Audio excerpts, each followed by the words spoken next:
Late on Tuesday night, Israeli fighter jets launched airstrikes targeting a city south of the Syrian capital, Damascus, and the southern province of Dara.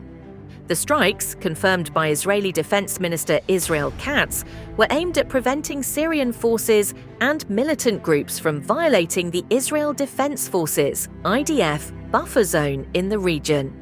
The Israel Defense Forces (IDF) issued a statement confirming that it had conducted precision airstrikes on multiple military installations in southern Syria. The strikes reportedly targeted command centers, weapons storage facilities, and other military infrastructure. In the past few hours, the IDF has carried out airstrikes on military sites in southern Syria, including command centers and weapons depots. The presence of Syrian military forces and their assets in this region poses a direct threat to Israeli citizens. The IDF will continue operations to eliminate any potential dangers, the statement read.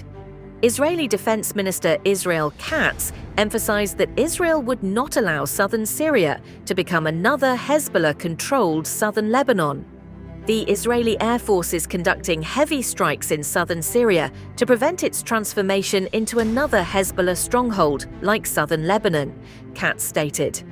In recent days, protests have erupted across Syria against Israeli military actions.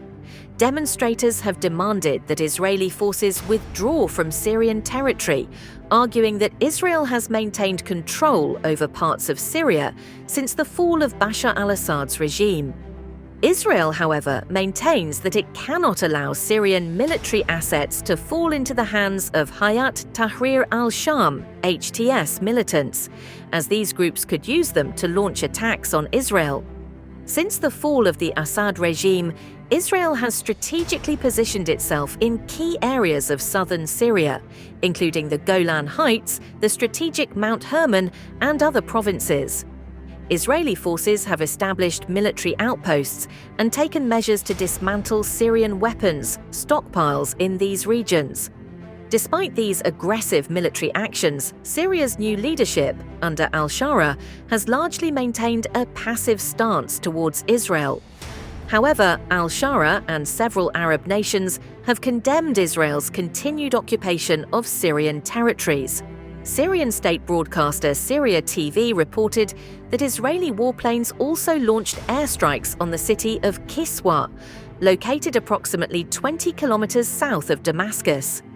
The attacks targeted a key military installation, resulting in multiple casualties. Reports from Syria suggest that at least 2 people were killed and several others were injured in the strikes. In addition to the strikes on Kiswa, military vehicles in the outskirts of Damascus were also targeted. Israeli Prime Minister Benjamin Netanyahu recently reiterated that Israel would not tolerate the presence of HTS militants or any other hostile groups aligned with Syria's new rulers in the southern region. He also called for the complete demilitarization of the area. Israel will not allow the presence of any hostile forces, whether HTS or groups aligned with Syria's new leadership, in southern Syria. "We demand the complete demilitarization of this region," Netanyahu stated. The latest Israeli strikes come amid rising tensions in the region, with increased military activity along the Syria-Israel border. Analysts warn that continued Israeli air operations in Syria could escalate hostilities, potentially drawing in regional and international players into the conflict. With these latest developments, a critical question remains. Will Israel's military actions succeed in neutralizing security threats, or will they provoke further instability in an already volatile region?